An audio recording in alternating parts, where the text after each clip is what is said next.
Welcome back. You are listening to the home of forbidden romances. Prepare yourself, because tonight's story will leave you breathless. The gun on the mahogany nightstand was the first thing I noticed. The second was the blood soaking through the white dress shirt of the most dangerous man in the city. My heart hammered a frantic rhythm against my ribs, a trapped bird desperate for the open sky.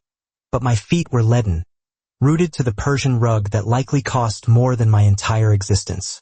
Alistair Thorne didn't look like a man who had just survived an assassination attempt. He looked like a god of war taking a casual breather, his silver eyes tracking my every tremor with a predatory calm that was far more terrifying than the weapon. "You're shaking?" Alistair observed, his voice a low rumble that vibrated through the floorboards and straight into my spine. "I didn't hire you to shake, Cale. I hired you to be still. I didn't sign up for bullet holes and bloodshed." I stammered, clutching the hem of my fraying sweater, the wool damp with the cold sweat of pure terror. The contract said night watchman.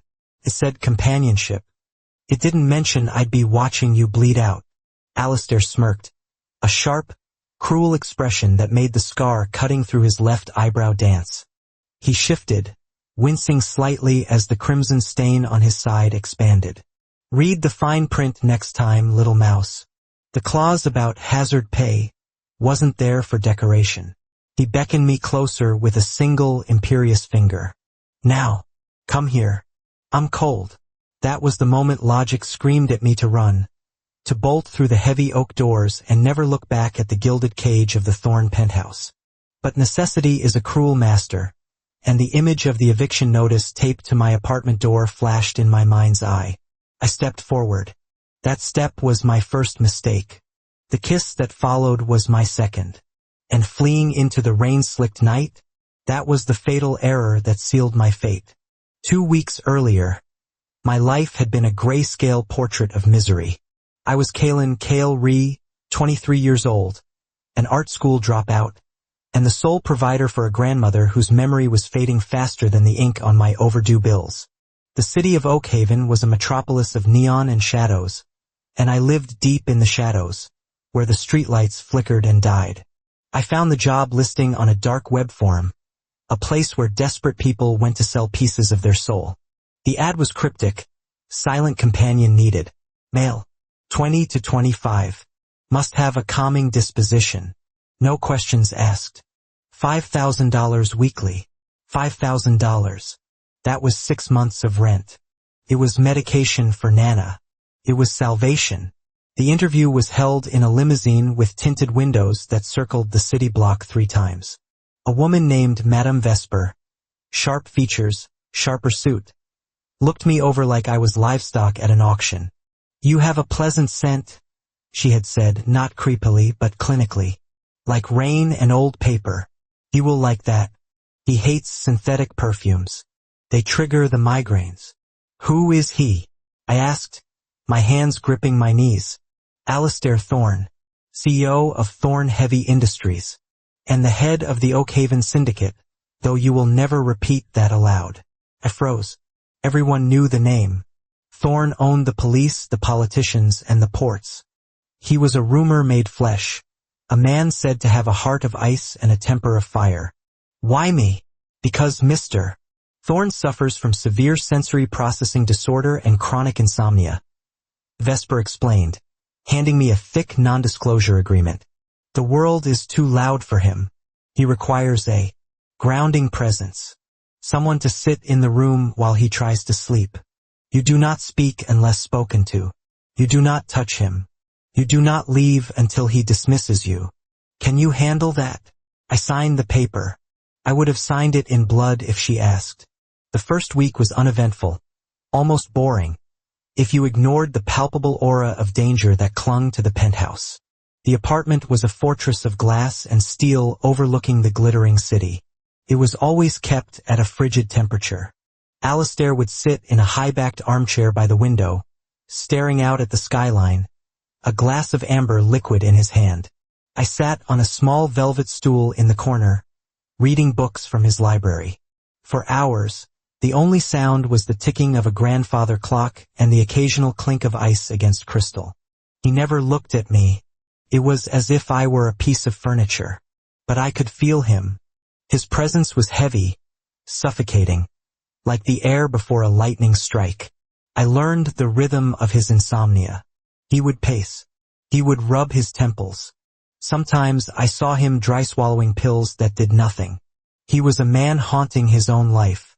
It was on the 10th night that the dynamic shifted. I had dozed off. It was unprofessional, a breach of contract, but the silence was hypnotic. I woke with a start to find Alistair standing directly over me, looming like a dark tower. "You talk in your sleep," he said softly. I scrambled back, nearly tipping the stool over. I'm sorry, Mr. Thorne. I didn't mean to. You were calling for someone. Nana." He tilted his head, his silver eyes piercing through the dim light. "Is she why you are here? Why a boy with paint-stained fingers and eyes too soft for the city sells his nights to a monster?" "I'm here to do a job," I whispered, looking down. "Look at me." It wasn't a request. I lifted my chin. He was dangerously close. I could smell him, sandalwood, expensive tobacco, and something metallic.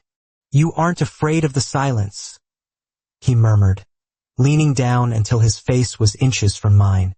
"Most people fidget. They crumble under the weight of it. You just breathe." Intoxicating.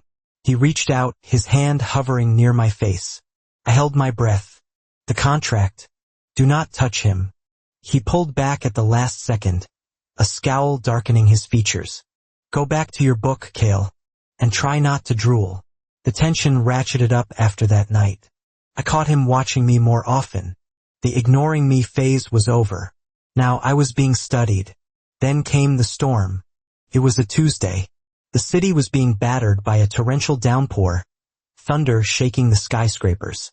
When I arrived at the penthouse, the security detail was on high alert. Men with earpieces and bulges under their jackets lined the hallway. When I entered the main suite, the smell of copper hit me instantly. Alistair was slumped on the edge of his massive bed, his shirt unbuttoned, revealing a hastily bandaged wound on his ribs. A medical kit lay open on the floor. He was alone. He hated doctors. Vesper had told me that. He stitched himself up. "Mr. Thorne," I gasped. "Close the door," he gritted out, his face pale, sweat beading on his forehead. "Lock it." I did as I was told, my hands trembling. "You need a hospital." "I need silence," he snapped, though his voice lacked its usual venom. "The thunder. It's splitting my skull." He tried to stand, perhaps to get more whiskey, but his knees buckled. Without thinking, I rushed forward, catching him before he hit the floor. He was heavy, a solid wall of muscle and heat. "Don't," he warned, gripping my forearm. His grip was bruising. "The contract." "Screw the contract," I hissed, adrenaline overriding my fear. "You're bleeding through the gauze." I helped him back onto the bed. For a man who controlled the city, he looked incredibly vulnerable in that moment. The pain had stripped away the mask of the untouchable CEO, leaving behind a man in agony. I redressed the wound, my hands steady despite the chaos in my mind. He watched me the entire time, his breathing ragged. When I finished, I went to pull away, but his hand shot out, capturing my wrist. "Stay," he whispered. "I'm right here. I'm going to the chair." "No. Here." He patted the space beside him on the mattress. "Mr. Thorne, I can't." "Alistair," he corrected. "And yes, you can. You're the anchor, aren't you? Anchor me." It was a command, but it was also a plea. I sat gingerly on the edge of the bed. The storm raged outside, flashes of lightning illuminating the room in stark white bursts. Every time the thunder rolled, Alistair flinched. It was a reaction to trauma, I realized, not just noise sensitivity. The sound of thunder sounded like explosions, like gunfire. "Talk to me," he said, his eyes closed. "Drown out the noise." What should I talk about? Anything. Your art. Your grandmother. The rain. So I talked. I told him about Nana's recipe for stew. I told him about the way the light hit the river at dawn. I told him about the painting I wanted to make, a canvas of pure chaos hidden under a layer of calm blue, representing the city. My voice became a drone, a hum against the storm. Slowly, the tension left his body. His breathing evened out. He was falling asleep. I stopped talking, afraid to wake him. I moved to stand up, to retreat to my corner. His eyes snapped open. They weren't hazy with sleep. They were burning with a lucid, terrifying intensity. "I didn't say stop," he murmured. Before I could process the shift in the air, he sat up, ignoring his injury, and grabbed the lapels of my jacket. He pulled me down. The kiss wasn't romantic. It was desperate. It was a collision. It tasted of iron and scotch and raw need. It was a man starving for contact, devouring the only thing that didn't burn him. I froze, my hands hovering in the air, unsure whether to push him away or pull him closer. The heat of him was overwhelming. For a second, I melted into it. I let my eyes close. I let myself feel the dangerous allure of being wanted by a man who could destroy worlds. Then the reality crashed in. This was Alistair Thorne. I was a paid employee.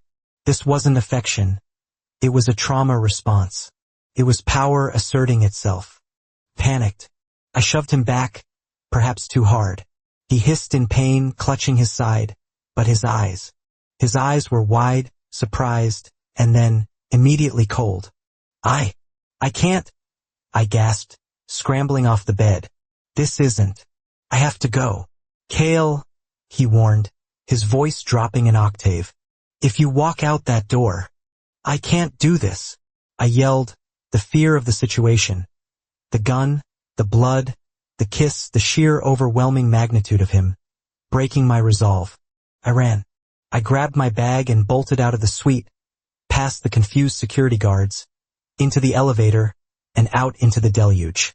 I didn't stop running until I reached the subway station, 3 miles away. I was soaked, shivering, and crying. I had just assaulted the most powerful man in Oakhaven and violated my contract. I was dead. I was surely dead. For 3 days, I didn't leave my apartment.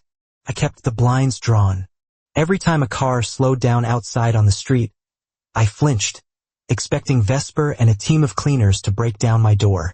I checked my bank account obsessively. 0. The weekly payment was due on Friday. It was now Saturday. Of course, he wouldn't pay. I had fled. I had failed. Worse than the fear of retribution was the gnawing guilt. I had left an injured man alone.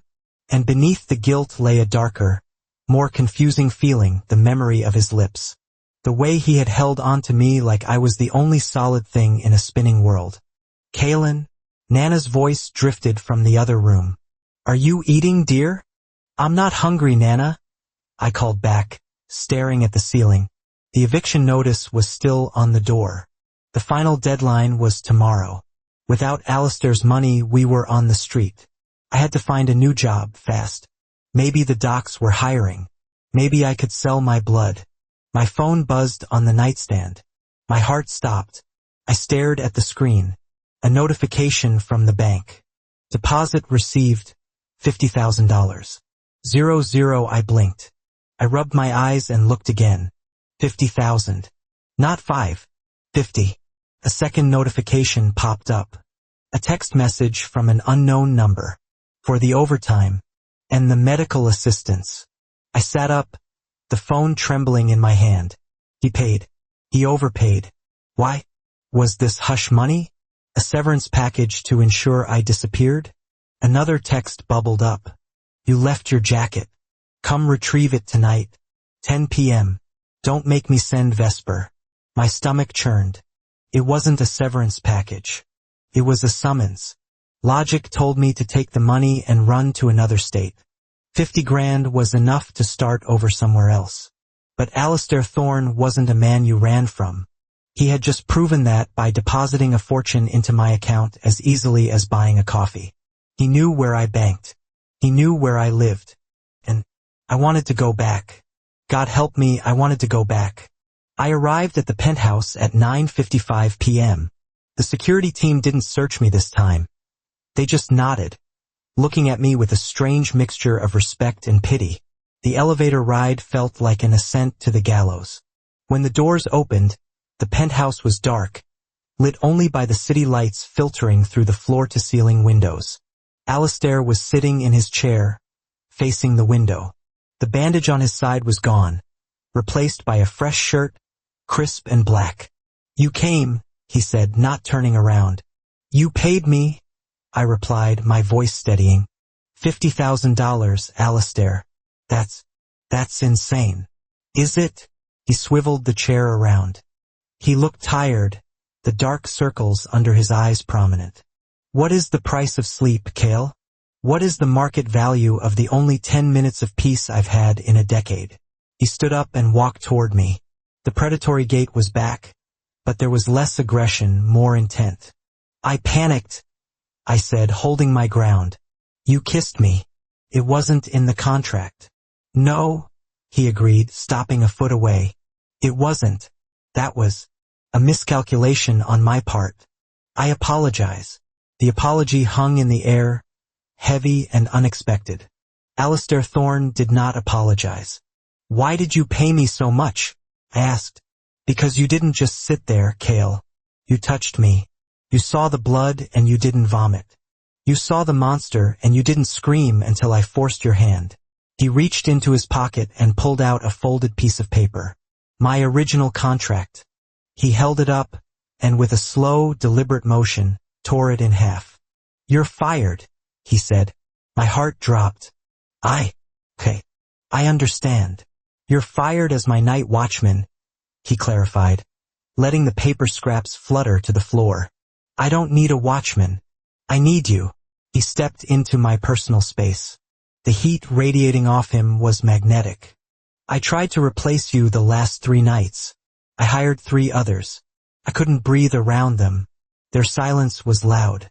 Yours is the only thing that makes the noise stop." "So what now?" I whispered. "A new contract?" "No contracts," Alistair said, his hand rising to cup my jaw. His thumb traced the line of my cheekbone. "Contracts are for employees. You are not an employee anymore. You are a necessity." "That sounds like a trap." "It is," he admitted, his eyes searching mine. "I am a dangerous man, Cale. I have enemies who would use you to get to me. I have demons in my head that might scare you away again. But if you stay, if you let me keep you, no one will ever touch you. You will never worry about a bill, or a doctor, or a landlord ever again. And if I run again?" Alistair's smile was a terrifyingly beautiful thing. It was the smile of a wolf that had cornered a lamb, only to decide to protect it from the rest of the pack. "I told you," he murmured, leaning down until his lips brushed against my ear. "I paid the debt. I paid the overtime. And then I bought the bank. You can run to the ends of the earth, Kalen, and you will still find my name on the deed." He pulled back to look at me, waiting. The choice was an illusion, we both knew that. But he was giving me the dignity of pretending I had one. "Why me?" I asked one last time. "Because," Alistair whispered, closing the gap between us, "you are the only one who sees the man, not the money. And I am selfish enough to want to keep looking at myself through your eyes." He kissed me then. It wasn't like the first time, frantic and bloodied. This was slow, deliberate, possessive. It was a claim staked in the center of my soul. And as his arms wrapped around me, pulling me into the darkness that was his world, I didn't freeze. I didn't flee. I melted. And that is how the viper tamed the wolf. If you enjoyed seeing Alistair take total control, destroy that like button. And tell me in the comments, would you forgive a man who bought your life just to keep you close? I'll be reading your answers. Subscribe for the next chapter. Until then.